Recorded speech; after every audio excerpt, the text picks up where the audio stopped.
দেশে একটা বিরাট চক্রান্ত চলছে। নূর হক নূরকে আঘাত করার মাধ্যমে সরকারের সামর্থ্য যাচাই করেছে সেনাবাহিনী। আমরা একজন স্বরাষ্ট্র উপদেষ্টা পেয়েছি যিনি ক্যান্টিনের খাবার ঠিক আছে কিনা দেখে, ওই মহিলার টিপ ঠিক আছে কিনা দেখে, মহিলার শাড়ি ঠিক মতো করতে কিনা দেখে। কেন জুলাই গণঅভ্যুত্থান আমরা সংগঠিত করেছিলাম? নিজেদেরও একটা লজ্জায় টেনে নিয়েছি। কেন জুলাই গণঅভ্যুত্থান আমরা সংগঠিত করেছিলাম? আমরা কেন রক্ত দিয়েছিলাম? এদেশের কৃষক, শ্রমিক, ছাত্র জনতা থেকে শুরু করে 2000 শহীদ কেন হয়েছিল?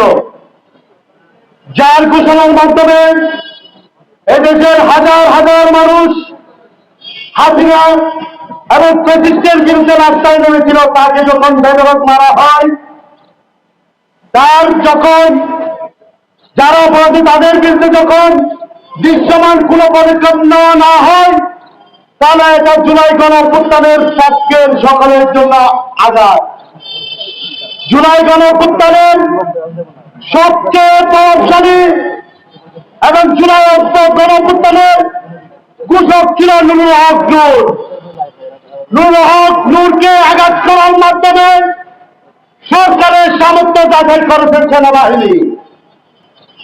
এই আঘাত কিন্তু কয়েকদিন পরে ওই নয়াপল্টন রূপায়ণ টাওয়ার মর্যাদার পর্যন্ত যেতে দেরি করবেন না। যারা নুরুল হক নূরকে মারার পরে দায় সারা বিবৃতি দিচ্ছেন, দায় সারা কথা বলতেছেন, লোক দেখানো সুখ প্রকাশ করতেছেন, কষ্ট পাচ্ছেন, অথচ বাস্তবে কোনো কিছু হচ্ছে না, সেটার জবাব যদি সরকার থেকে নিতে না পারেন, তাহলে জুলাই গণঅভ্যুত্থানের পক্ষে সকল শক্তির পর সামনে এই নুরুল হক নূরের প্রতিচ্ছবি দেখতে পাবেন। আমরা একজন স্বরাষ্ট্র উপদেষ্টা পেয়েছি যিনি ক্যান্টিনের খাবার ঠিক আছে কিনা দেখে, ওই মহিলার টিপ ঠিক আছে কিনা দেখে, মহিলার শাড়ি ঠিক মতো করতে কিনা দেখে। অথচ নুরুল হক নূরকে যেভাবে মারছে, পকেট ভিডিও আছে কিভাবে বেদরক মারছে, নেতা কর্মীদের উপরে কিভাবে হামলা চালিয়েছে। উনি দেখে অন্ধর মতো এখনো দোয়া করে নুরুল হক নূর যেন সুস্থ হয়ে ওঠে। পদক্ষেপ কে নিবে? সরকারও নিন্দা জানাই, স্বরাষ্ট্র উপদেষ্টাও নিন্দা জানাই, প্রধান উপদেষ্টাও নিন্দা জানাই। তাহলে পদক্ষেপটা বিশেষটা করবে কে? তার মানে ডক্টর ইউনূস সরকারকে আমাদেরকে বলতে চান আরেকটা সরকার আছে তাদের উপরে, তাদেরকে শাস্তির আওতায় আনলেন না। ন্যূনতম জিএম কাদেরের বিরুদ্ধে 4টা হত্যা মামলা, মজিবুল হক সুন্নির বিরুদ্ধে হত্যা মামলা তাকে পরে তাদেরকে কেন গ্রেফতার করা হলো না? আমরা জানতে চাই।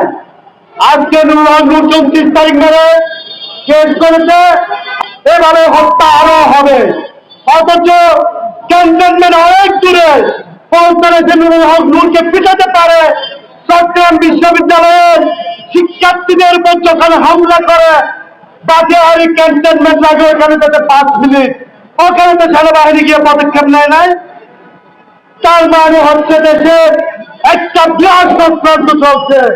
আমি এদেশের মানুষকে বলবো, আপনারা সজাগ থাকুন, আপনারা চোখ কান খোলা রাখুন। যদি চক্রান্ত হয়, আমরা জুলাই গণঅভ্যুত্থানের সকল পক্ষ রাজপথে এসে এই চক্রান্তকে দুঃসাৎ করে দিতে হবে। আর নুরুল হক নূর সহ ছাত্র যুব গণ অধিকার পরিষদের নেতা কর্মীদের উপর যারা হামলা করছে, তাদের বিরুদ্ধে ব্যবস্থা না নেওয়া পর্যন্ত আমরা রাজপথ ছাড়বো না, ছাড়বো না, ছাড়বো না।